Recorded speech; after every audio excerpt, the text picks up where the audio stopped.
Je suis née à Paris, j'ai grandi en région parisienne, le français est ma langue maternelle. Il y a quelques années, j'ai pris conscience que mon grand-père n'avait pas été élevé dans la même langue que moi. Sa langue maternelle à lui, c'était l'alsacien. Pourtant, il ne l'a jamais transmis à ses enfants.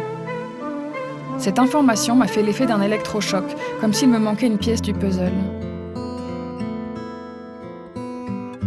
Dans ma famille, comme dans des milliers d'autres familles en France, les langues se sont éteintes en silence.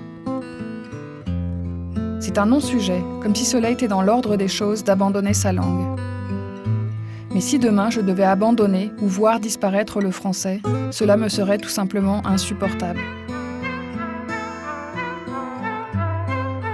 J'ai ressenti le besoin de mieux connaître toutes ces langues que l'on parlait encore il n'y a pas si longtemps.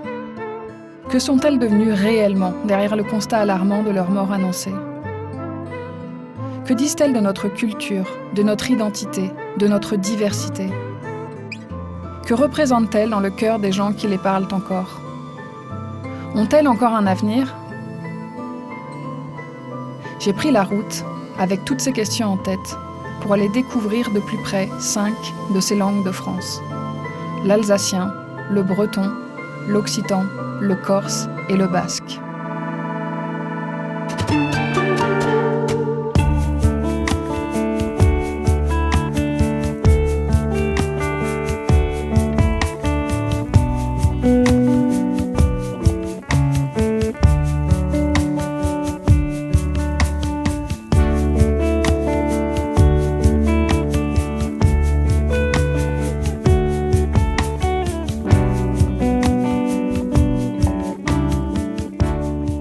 La première étape de ce voyage, c'était d'aller en Alsace.